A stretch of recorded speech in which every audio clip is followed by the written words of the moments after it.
कर्नाटका के जंगलों में बसा एक आदिवासी गांव जिसका नाम है कांतारा। कांतारा में रहने वाले आदिवासी प्रकृति को अपनी देवी समझकर पूजते थे। इस गांव की एक स्थानीय परंपरा है जिसमें ये साल में एक बार भूता कोला का आयोजन करके पुरांजलि देव को प्रसन्न करते हैं। गांव के लोगों का मानना है कि जब भी गांव पर कोई संकट आता है तो पुरांजलि देव उन्हें चेतावनी देकर उनकी रक्षा करते हैं। 12 साल का वीर कांतारा के जंगलों से वापस अपने गांव लौट रहा था कि एक सुनहरा सियार झाड़ियों के पीछे से हवा की रफ्तार में उसके सामने से निकल जाता है। भूरे आंखों वाला सुनहरा सियार, इसे देखना तो अशुभ माना जाता है। तभी वीर की नजर कबीले के नायक बिल्ला के परिवार पर पड़ती है, जो अपना सामान बांधे कांतारा से कहीं जा रहा था। नायक चाचा, कहाँ जा रहे हैं आप? पिताजी के बाद अब जंगल की सुरक्षा की जिम्मेदारी आपकी है ना? जिम्मेदारी थी बेटा, पर अब हमारी जान पर ही बनाई है।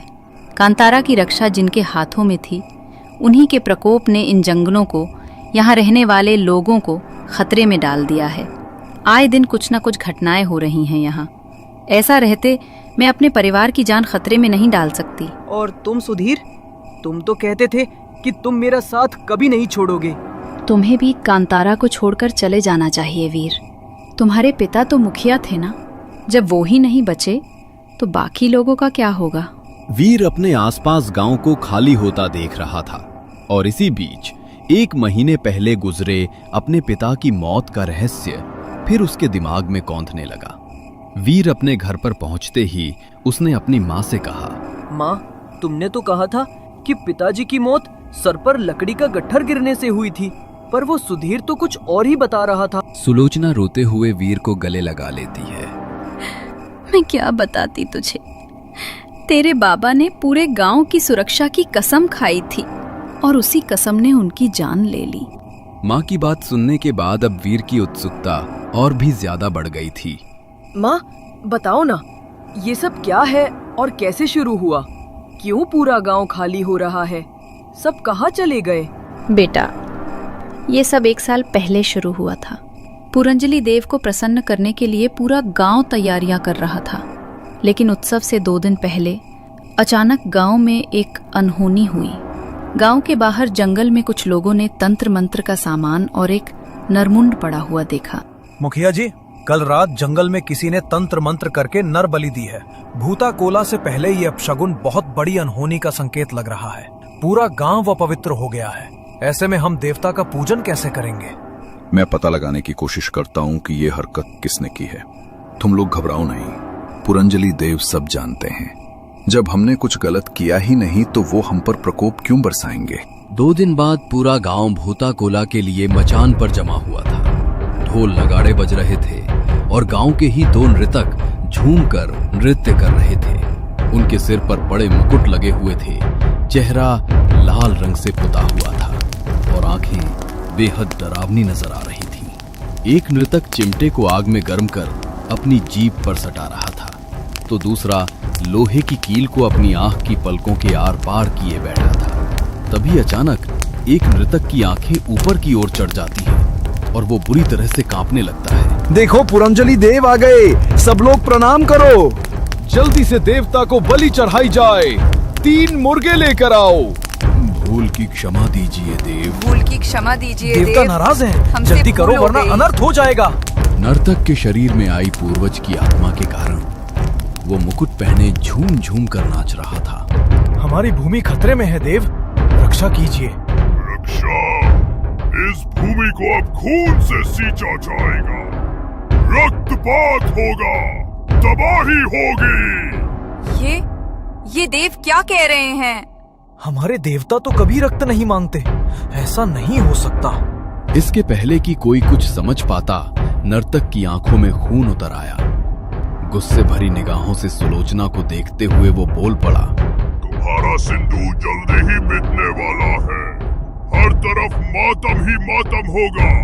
ना कांतारा बचेगा, ना जन, ना जीवन, ना देव। सभी ने देव को शांत करने की बहुत कोशिश की, पर वो शांत नहीं हुए। पूर्वजों की आत्मा यूं ही नहीं आती। वो सभी को किसी आगामी अनहोनी का संकेत दे रहे थे। और फिर अगली सुबह वो हुआ जिसने सभी को दहला कर रख दिया। रोज की तरह तुम्हारे पिता जंगल में लकड़ियां काटने गए हुए थे कि तभी उन्हें झाड़ियों से कुछ आहट सुनाई दी। कौन है वहां? आगे आओ। मैं जगजीवन हूँ, कांतारा का मुखिया। सामने आओ। अगले ही पल सूखे पत्तों पर खरखराहट की आवाज सुनाई देती है और एक ताकत मुखिया का पांव पकड़कर उसे जंगल में घसीट ले जाती है। अगले दिन बड़ी ही बेरहमी से मारा है। एक पूरा पैर उखाड़ कर ले गया। ये किसी इंसान का काम नहीं हो सकता। तो क्या कोई जानवर आकर मुखिया जी की जीभ और टांग उखाड़ ले गया? इस तरह कोई किसी को कैसे जख्मी कर सकता है? शरीर पर कहीं भी मांस की एक परत नहीं छोड़ी, छलनी छलनी कर दिया है। वीर अपने पिता को इस हालत में देखेगा तो खुद को संभाल नहीं पाएगा। मुझे लगता है हमें अंतिम संस्कार की तैयारियां शुरू कर देनी चाहिए भाभी। उस दिन के बाद एक एक करके लोग उस अज्ञात प्रेत का शिकार होने लगे। पता नहीं कौन है वह। सभी का कहना है भूताकोला पूजा में हुई गलती का ही प्रकोप है यह। उस दिन उत्सव से पहले कोई तांत्रिक पूजा की गई थी जिससे देव रुष्ट हो गए हैं और बलि मांगने लगे। पर मुझे नहीं लगता कि जंगल की रक्षा करने वाले देव किसी की जान ले सकते हैं। खैर, वजह जो भी हो, अब हमें भी कांतारा को छोड़कर चलना चाहिए। अगले कुछ दिनों में जंगल से आदिवासियों की एक के बाद एक लाशें मिलने लगी थी। सभी लाशों की हालत बहुत खराब थी। समझ नहीं आ रहा था कि ये किसी इंसान का काम है, जानवर का, या फिर किसी श्राप का। और फिर अचानक से एक रात पूरा गांव खाली हो गया। अपनी जमीन, घर, जानवर सब छोड़कर पूरा गांव न जाने कहां पलायन कर गया। 3 महीने बाद आज की तारीख में कांतारा के जंगलों को काटते हुए कुछ लोग खुदाई की मशीन चला रहे थे। अजब कहानी है। आपको लगता है सर इसमें कोई सच्चाई होगी? सच्चाई थी भी तो अच्छा, नहीं थी तो भी अच्छा है। डर के कारण ही सही लोगों ने पूरा गांव खाली तो कर दिया। पानी के भाव सोना मिल गया हमें। अब इस जंगल के नीचे छिपा खनिज हमारा होगा। लोगों ने गांव को खाली नहीं किया साहब, सभी लोग मारे गए। आसपास के गांव वाले कहते हैं कोई नहीं बचा। देवता का प्रकोप जब आता है तो हरा भरा पेड़ सूख जाता है, फिर इस गांव में कोई कैसे बचता? जो भी है, ये कहानियां हैं तो थोड़ी अजीब ही। आज के ज़माने में ये सब सच हो सकता है, मुझे यकीन नहीं है। बात करने के पैसे नहीं मिलते तुम लोगों को, चलो अपना अपना काम करो। ये कहानी नहीं, सच है साहब। ये कोई आम जंगल नहीं है, इसकी रक्षा देवता करते हैं। अच्छा, देवता रक्षा करते हैं तो अब कहाँ है वो देवी देवता? हमारा तो कोई कुछ नहीं बिगाड़ रहा। ये कैसा देवता है जो उसे मानने वालों को ही खत्म कर दे? खैर, हमें तो मिनरल से मतलब है। करोड़ों की कमाई होगी। उन करोड़ों में 50 लाख उस बिचौलिए के होंगे, चूंकि आखिर मेहनत उसकी ही है। रात के 12 बजे खुदाई का काम रोककर मजदूरों के साथ कॉन्ट्रैक्टर वर्मा अपने तंबू में सोने चला जाता है। कहाँ जा रहा है? इस जंगल की सीमा में अंदर आना आसान है, लेकिन बाहर जाना बहुत मुश्किल। तेरा समय आ गया है। वर्मा चौंक कर उठता है। उसका पूरा चेहरा पसीने से भीगा हुआ था। उफ, वो सपना था। इन गवारों की बातें सुनकर मैं भी जाने क्या क्या सोचने लगा। तभी कॉन्ट्रैक्टर वर्मा को तंबू के बाहर एक परछाई सी दिखती है। वो बाहर जाता है तो देखता है कि एक औरत खुदाई मशीन चला रही है और एक आदमी अपने सर पर मिट्टी ढोता हुआ यहाँ से वहां जा रहा है। कौन हो तुम? सुलोचना। सुलोचना नाम है मेरा। बिना जीभ वाली उस औरत को बोलते हुए देखकर वर्मा के हाथ पैर कांपने लगते हैं। उस औरत का एक पैर नहीं था और उसके सिर से लगातार खून टपक रहा था। ये देखकर वर्मा अपनी जान बचाने के लिए बाकी मजदूरों को जगाने भागता है। मालिक, मालिक यहाँ कुछ है मालिक। मेरे तंबू में एक बच्चा है, उसके मुंह से खून रिस रहा है। उसने मेरे सामने अपनी जीभ काट ली है। मैं अब यहाँ नहीं रुकूंगा। मैंने भी पेड़ के ऊपर काले कपड़ों में औरतों को बैठे देखा है, जिनके हाथ पैर कटे हुए थे और मुंह से खून बह रहा था। ये जंगल शापित है। ये क्या बकवास कर रहे हो? ठीक है, फिर छोड़ दो काम और चले जाओ। जहां जाना है यहाँ पास के गांव में कई मजदूर मिल जाएंगे मुझे, जो तुमसे आधे पैसे में काम करने को तैयार हो जाएंगे। ठेकेदार वर्मा की बात सुनकर सभी मजदूर कुछ सोचकर काम फिर से शुरू कर देते हैं। पर हर रात कांतारा के जंगलों में एक नया हादसा होता है। कभी कोई मजदूर मरा हुआ पाया जाता, तो कभी किसी को भयानक रोग हो जाता। कोई देखने की शक्ति खो देता, तो किसी का मानसिक संतुलन बिगड़ जाता। शापित है ये जंगल। जो कहानियां सुनी थी वो झूठ नहीं थी। पूरे कांतारा को खा गया ये जंगल। और अब हमारी बारी है। काम नहीं करेंगे तो भूख से मरेंगे, और काम करेंगे तो ये जंगल हमें खा जाएगा। दासमी आ रही है ना, हम सबको एक बार भूता कोला करना चाहिए। वो इस जंगल का देव है। शायद अगर हम माफी मांगे देव से, सब ठीक हो जाएगा। भूता कोला में बहुत शक्ति होता है, बहुत ज्यादा शक्ति। वैसे भी मैं अपने 5 मजदूर खो चुका हूँ। अगर इस पूजा से कोई फर्क पड़ता है तो मुझे कोई आपत्ति नहीं है। सुनो, श्रीकांत को बुलवाओ। ये गांव, ये जमीन उसी की है। उससे बेहतर इस जगह को और कौन समझ सकता है। 2 दिन बाद दशमी तिथि थी। ठेकेदार और मजदूरों के साथ आसपास के गांव वाले भी भूता कोला पूजा में शामिल होने पहुंचे। फिर से गाजे बाजे के साथ देवता के आवाहन की तैयारी की गई। ढोल और नगाड़ों की आवाज जंगल में हर तरफ गूंज रही थी। भूता का रूप लेकर नर्तक पूरे तन्मयता से नाच रहे थे कि तभी कॉन्ट्रैक्टर जमीन में गिर पड़ता है। अगले पल जब उसे होश आता है तो वो बेसुध होकर नर्तक के साथ नाचने लगता है। जमीन पर रखे सिंदूर को उठाकर उसने अपने माथे पर लगाया और चाकू से अपनी जीभ पर चीरा लगा दिया, जिससे हर तरफ खून ही खून दिखाई देने लगा। पास में रखा भूता कोला का मुकुट अपने सिर पर रखकर वो कांपते हुए आग के चारों ओर चक्कर लगाने लगा। चढ़ावा चढ़ाओ! देवता को भेद चढ़ाओ।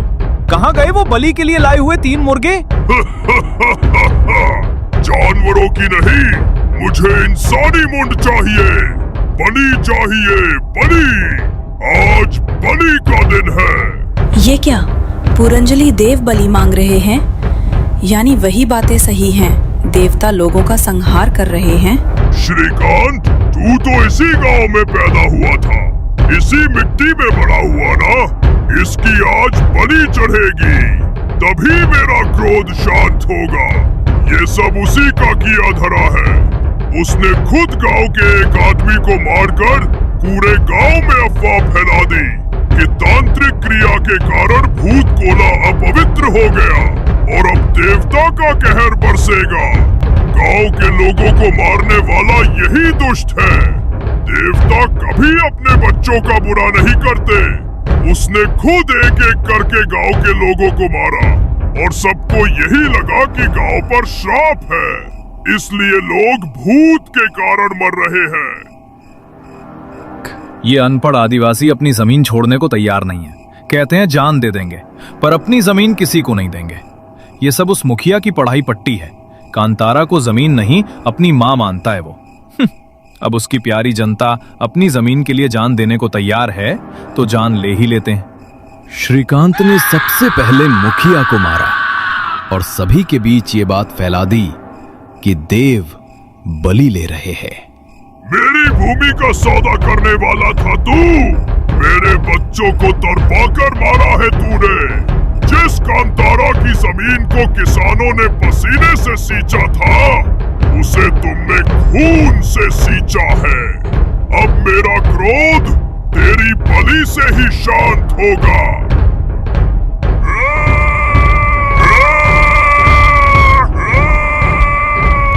गुस्से में ठेकेदार ने श्रीकांत के सर के ऊपर अपना पैर रखा और उसके सीने में अपने 10 उंगलियां पटककर उसका सीना चीर दिया। श्रीकांत जमीन पर गिरकर तड़पने लगा और कुछ ही पलों में उसकी मौत हो गई। इसके बाद वर्मा बेहोश होकर जमीन पर गिर पड़ा। कुछ देर बाद जब उसे होश आया तो वो श्रीकांत को वहीं मरा हुआ देखकर सहम गया। ये श्रीकांत मर कैसे गया? ये सब क्या हो रहा है मेरे साथ? ये मैंने क्या कर दिया? सच्चाई जानने के बाद वर्मा खुदाई रोककर अपनी जान बचाकर वापस लौट गया। भूता कोला देव के आशीर्वाद से जंगल में भटक रही आत्माएं शांत हो गईं और गांव में फिर से लोगों का बसेरा शुरू हो गया। कहते हैं कि आज भी हर साल जंगल में भूता कोला का आयोजन होता है और गांव में बेमौत मारे गए सभी अतृप्त आत्माएं भी उस आयोजन में शामिल होने आती हैं। वे सब लोग जिन्होंने गांव के लिए अपनी जान दी, आज भी कांतारा की रक्षा के लिए जंगलों में अदृश्य रूप से तैनात हैं। इसलिए फिर कभी किसी ने जंगल में खुदाई करने के लिए पांव नहीं रखा।